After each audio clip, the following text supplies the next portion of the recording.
In the United States, over the last decade, 60,000 pedestrians died under the wheels of an automobile. 1 million pedestrians were injured. Join us for the next half hour as we take a look at Perils for Pedestrians. On this episode, we talk with a former state legislator about Maryland's landmark Ped Bike Access 2000 law. Then we travel west to California, where San Francisco just completed a study of pedestrian problems in the Tenderloin district. The local government commission in Sacramento assists communities to become livable and walkable. San Jose has an active pedestrian safety program. And finally, we take a look at gaps in the sidewalk system in Poolesville, Maryland. Stay tuned.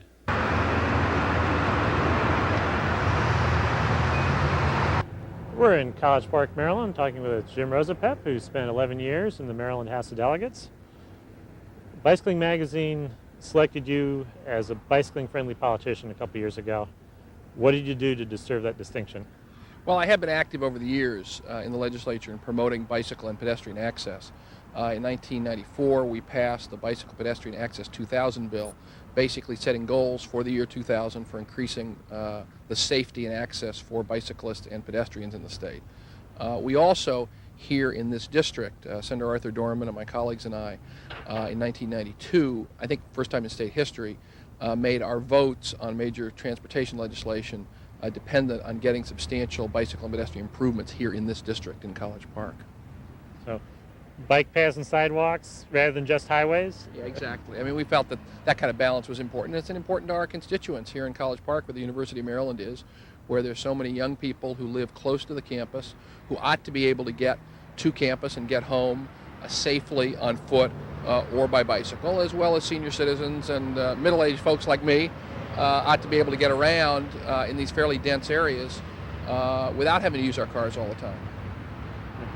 Ped Bike Access 2000, what were the key provisions of that legislation? Well, there are several. One is it required the state to inventory all the rail, both Metro, MTA in Baltimore, and MARC rail stops in the state, and inventory the access for pedestrians and bicyclists within a couple mile radius. So there is now, for each rail stop in the state, a map that lays out where the gaps are in sidewalk access and safe bicycle access. That has been done as a result of the bill. It allows citizens, communities, local governments to see where the holes are, so that over time both the local governments and the state can fill in those holes in sidewalk access and also in bike safety. So that's one example. Now that's something a lot of people tend to forget, that if you're going to be able to use transit, you have to be able to get to the transit stop. Absolutely, and that's the point. We've invested billions of dollars in transit, and we make it hard for people to get there. So it's part of solving that problem. So that information's available, and over the next several years, everybody needs to work together to make those improvements. In the original bill, and this was amended out, we also would have required similar studies for access to schools, universities, major concentrated employment centers, and major shopping centers. One of the things I hope will happen over the next several years, either by legislation or by the initiative of the Department of Transportation, is similar studies will be done for other major concentrations of activity where people ought to be able to walk or to bicycle safely. Now, what provisions in the bill were there for actually building some of these things once we figure out where the gaps are? Well, one thing we did was simply make it part of state law now that bicycle and pedestrian access is a state transportation priority, which it wasn't before. Number two, we said the state would start contributing to building and or rehabbing sidewalks on state roads, like the one we're on right now, Route 1 here in downtown College Park. Historically, that was up to the local governments. Now the state's involved in it. So that's an example. So they're finally extending state responsibility beyond the curb to where the pedestrians would be. Absolutely, and on state roads. I mean, these are state roads. I mean, the reason people want to come here is because of the state roads. So the state ought to have a responsibility in that regard. Another provision, which frankly hasn't been used that much and could be, is it allows local governments to request designation of a particular small geographic area that surrounds a state road as a bicycle pedestrian priority area. And again, this is a perfect example here where you have such a concentration of people in downtown College Park that pedestrians and bicyclists ought to have priority, and that whether it's an investment in sidewalks or an investment in bike paths or in extra lanes or changing traffic patterns or changing traffic signals or enforcement or whatever it might be, there are a lot of different ways you can deal with these issues. But the local governments have the opportunity now to go to the State Department of Transportation and say, we want this particular area for these particular reasons that includes a state road designated as a bicycle pedestrian priority area, and that requires the state then to work with the local government to come up with a plan to respond to the needs of pedestrians and bicyclists in that area. What would you hope the Maryland State Legislature would do in the next few years to follow up on this? Well, part of it is money. And Governor Glendening has just been a tremendous champion and has put money in the state budget into bicycle improvements and into pedestrian improvements. As part of his smart growth plan, he's particularly put money into those sorts of projects inside the Beltway, basically, in the older areas where it's most needed, where there's the most concentrated population. So he needs to continue that. I'm sure he will continue that. The legislature needs to support that. Secondly, the coalition of bicycle and pedestrian organizations across the state actually have a legislative package coming up for this coming legislative session.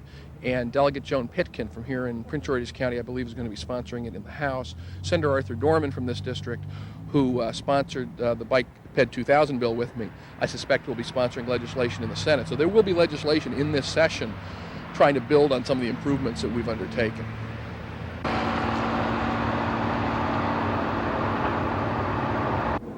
So we're now underneath Route 1. Right. What's the connection between this and bike ped access? It's a very important part of it. This is the underpass under Route 1 for bicyclists and pedestrians that we've been able to build in the last year to provide first ever absolutely safe transit across Route 1 for bicyclists and pedestrians. There are tens of thousands of people, particularly students, who want to get from that side of Route 1 over to here to where the university is every day, and this allows a way to do it safely without having to take your life in your hands walking or bicycling across Route 1. In addition, this bike trail here connects with the trails in the Anacostia watershed, both for recreation purposes and connecting to the Greenbelt and the College Park Metro stop. So it allows people to ride the subway to College Park stop, bicycle here, walk here, whatever they want to do. So it provides a kind of connections between mass transit, the university, and bicycle and pedestrian access. That's what we're trying to do overall.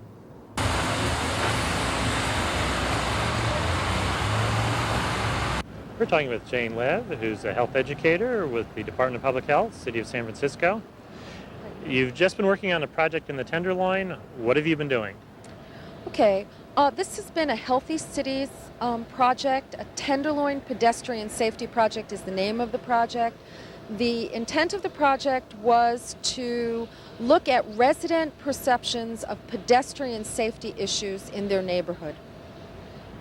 And why would this be something that's difficult in the Tenderloin area?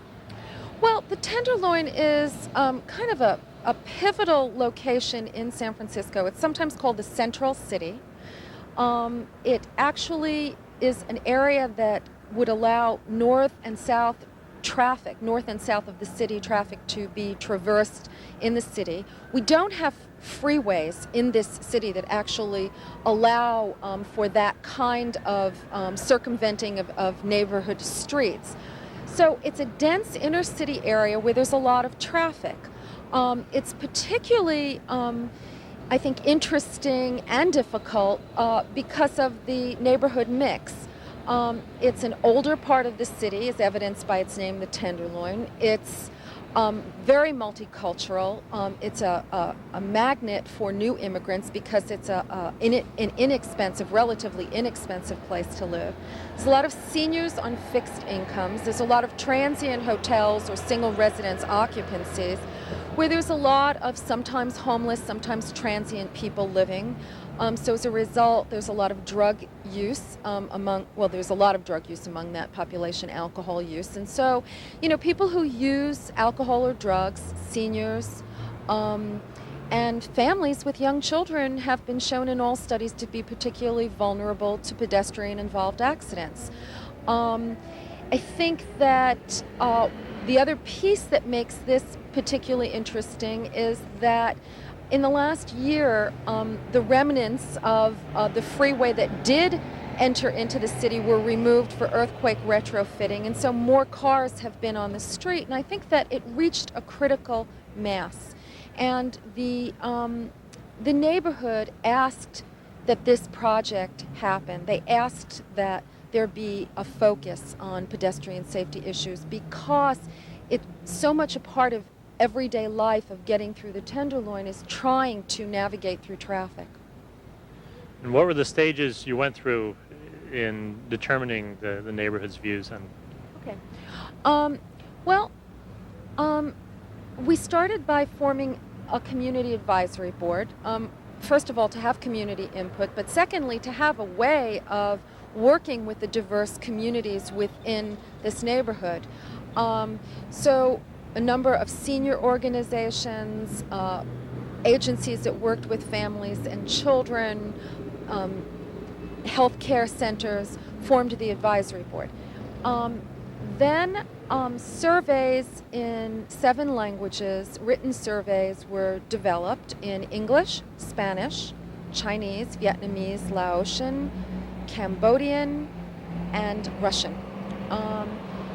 Discussion group guides were also developed in those languages, and then kind of an on-site interview instrument was developed. So the surveys were widely distributed in the Tenderloin with a lot of help from those community agencies. So those were written surveys. Then discussion groups were held in a variety of locations with a variety of groups of people and a variety of ages. Try to get as much of a spread as possible. Then based on the intersections named in those written surveys and discussion guides, there were interviews done at those sites to try to see specifically what environmental issues and circumstances contributed to the constellation of problems at that intersection. Why were those 5 intersections named as being most difficult as opposed to 5 others? When in fact, if you walk through the Tenderloin, many of the streets seem to have all the same kinds of traffic problems. They're very short streets, they're very narrow streets, there's a lot of traffic, there's a lot of sidewalk traffic as well. So it enabled us to actually see firsthand that there were crowds of people on the street, that there was drug activity at certain corners that kind of forced people to go into the street rather than wait on the corner. For seniors, street safety is always an issue. In a particularly dense inner city area, I think it becomes exacerbated. For people who come from different cultures where there's different kind of police enforcement, where there's different kinds of expectations about public behavior on the street, where people in fact do behave differently and people actually cross the street with a different set of rules, they come here and they have to learn that, and sometimes it doesn't make sense. Crossing at the corner when cars are making right turns on red lights, so that therefore as a pedestrian you really don't have the right of way, even though ostensibly, legally you do, creates a situation where people are walking out in traffic in the middle of the street because they perceive that as safer. So this is a pretty complicated neighborhood with a pretty complicated set of issues, but I don't think it's much different from other cities in the United States. Where are you in the process now? What's happening next? Okay, we're writing a report which will be distributed to key people in the city who hopefully will be able to make some policy decisions about pedestrian safety in the Tenderloin, and might be able to generate some funds and some interest in making some changes. It will be distributed certainly to neighborhood groups in the Tenderloin so that they can advocate for their community and have some documentation to use with that advocacy. And then given that we spent so little of the money that was given to us, on a very small grant by the way, because people donated their time for translation, people donated their time for facilitation of the discussion groups. That money will be used for two interventions. One, to work with seniors in kind of a seniors training seniors about pedestrian safety issues in the Tenderloin, and the other will be used for some kind of intervention with parents of young children so that their awareness of their safety can be highlighted in their neighborhood.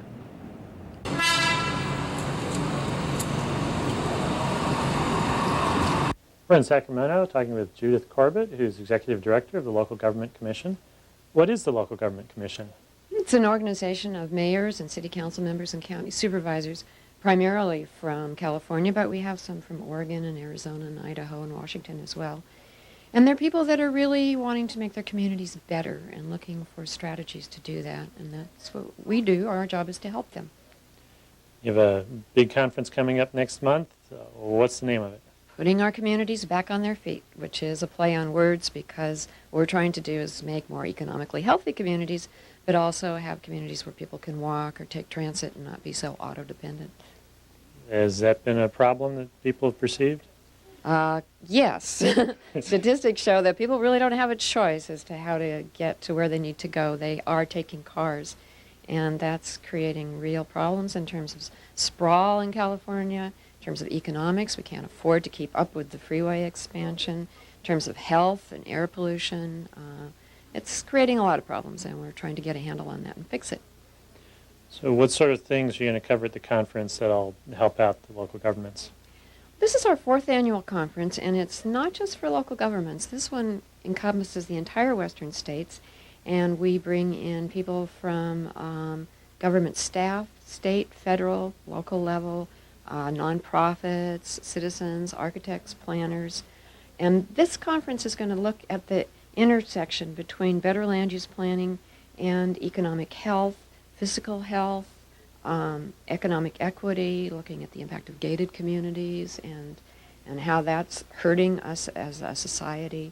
So we'll be taking a look at the broad spectrum of issues and then looking at specific projects that local governments throughout the West have implemented to address these problems and how they got there and how they might help others.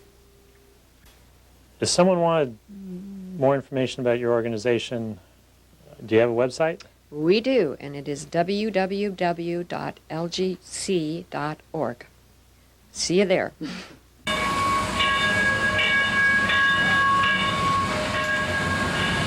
We're talking with Larry Moore, who's a senior civil engineer with the City of San Jose Department of Streets and Traffic.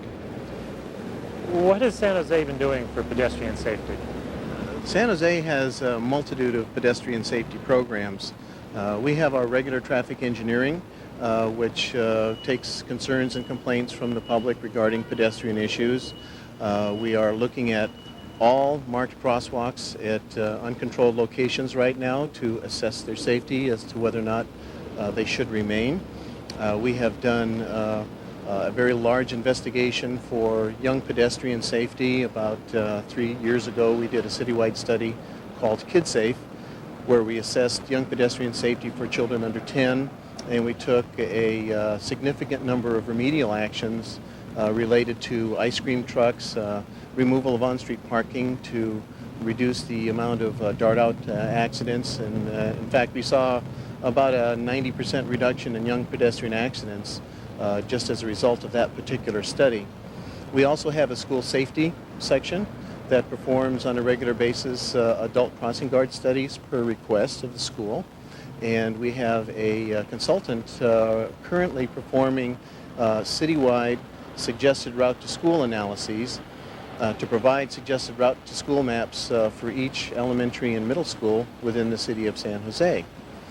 We have an ADA coordinator, Americans for Disabilities Act, who is assessing all pedestrian-related issues throughout the city of San Jose, which includes clear path, width for pedestrians walking, the height of signs to make sure that they satisfy ADA minimum height requirements, large pedestrian buttons relocated down so wheelchair-bound individuals can use them and sight-disabled persons can feel them more easily. We're also installing wiring for audible signal controls at all of our traffic signals. We're also installing PED heads retrofitting PED heads at all signals that don't have them, and ensuring that they are at all locations with them. So the variety of programs is endless insofar as the kinds of things that we are attempting to do with our pedestrian safety. And it goes all the way from speed limits, speed enforcement, traffic calming in neighborhoods, diverters. We had even a closure of a roadway through San Jose State University, where we had 10,000 cars on a roadway that had 18,000 pedestrian crossings per day. And we actually went in and closed the roadway, and now it's a pedestrian mall. Behind the two of us, or actually in front of the two of us, here is a transit/pedestrian mall, where we have dedicated the two major streets right through the heart of the downtown for transit and pedestrian usage, and have somewhat limited the use of those two roadways for automobiles. So San Jose is very pedestrian friendly. We have a lot of programs, and I wish I could do more. Well, it sounds like you've been pretty busy just with what you have. The 90% reduction with the kids' accidents, let's talk a little bit about that. How did you identify the problem, and a little more about the solution you found? What we did, which most traffic engineers will do, is start first with your accident data. And what we did was generate a series of pin maps. We then pulled down each individual police report, and of which I think we did close to 1,000 police reports. We looked at about 5 years worth of pet accidents for children 10 and under. And we assessed what the reasons were, what the associated factors were. Primarily, the associated factor, the most frequent associated factor, was the lack of a supervising adult. Okay, you had children playing in the sidewalks and front yards who were darting across after balls or ice cream trucks or what have you, without having any supervising adult. The second factor that was most associated with these accidents was ice cream trucks. So what we undertook was a three-pronged effort, which is education, engineering, and enforcement, the 3 E's. Yes. Okay? The enforcement end of it was through the passage of legislation limiting the number, the operating hours, the noise, the type of materials that can be sold from an ice cream truck. And we limited that so that we would not have the concentration of trucks that we had. In some neighborhoods, we were having up to 5 and 6 ice cream trucks per block, and we limited it down to a very manageable number. We made sure that background checks were done on all the drivers and the owners, and this had a tremendous effect. We worked directly with the ice cream industry in promulgating these rules so that they were part of the solution, and that we were not unilaterally coming down on that particular industry. That was the enforcement end of it. The education, of course, was where we met within the most affected neighborhoods and discussed the issues with the parents and the other caretakers who were involved, and stressed the problems that were occurring in terms of the accidents, and the fact that these children were not being supervised, and make sure to have the parents and the grandparents, who were typically the caretakers, make sure that they were watching their children much closely.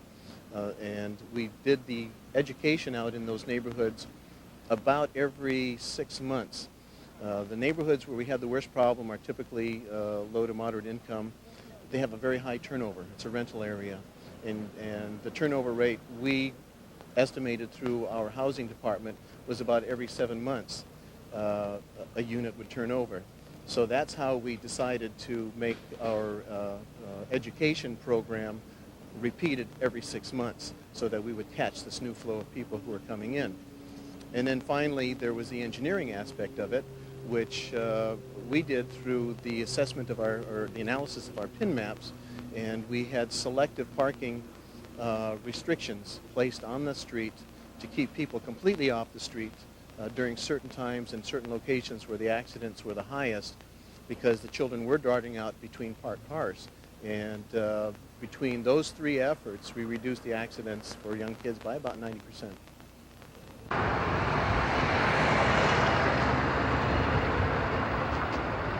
We're in Poolesville, Maryland, where sidewalks are a hit-or-miss proposition. We're in one of the newer subdivisions where they have sidewalks along one side of the street. It's a lot better than nothing, but if you live on the wrong side of the street, you have to cross over every time you want to walk someplace. Bit of a problem if you have young children. Some of the subdivisions that are a little older don't have any sidewalks. You're out there in the street with the traffic. This particular sidewalk that was built with the subdivision heads down to the high school. But you have a problem when you get to the school grounds. Once you're on school property, the sidewalk ends. We're not sure quite what the school board's thinking of, that they don't want to continue it for school children to get to school. You head up here a block. There's a cross street that comes to an end, but they've done the right thing. They've continued the right-of-way through for pedestrians to get to the high school grounds, so you can get into the high school the back way. Much shorter walk for a lot of children. But you have the same problem. The sidewalk comes to a screeching halt when you get to the school property. The school board might want to pay a little attention to that. Let's look at some other places. We're on Hughes Road now, where they have a lovely 6-foot wide sidewalk. Could easily handle a large volume of pedestrian traffic or even a bike or two. It's one of the main streets along the side of the neighborhood here. But there's this strange gap in the sidewalk. There's one house where there is no sidewalk. Instead, there's a little clump of landscaping blocking the way. You'd wonder, why couldn't they just put the landscaping over a few feet and allow the sidewalk to go through? Closer inspection reveals the house is a sales office for the builder. We wonder, what message is that builder trying to send the prospective buyer that they won't even continue the sidewalk in front of the sales office? Are they really committed to making a pedestrian-friendly, walkable community? Poolesville has a nice little downtown area with all the stores and shops you need for day-to-day living. Local residents, if they were going to walk someplace to do their shopping, would come here. But they might find it uncomfortable or even unsafe because all those gaps in the sidewalk system. If they get in their car and drive to the store, there's no guarantee they'll drive here. They could go any place.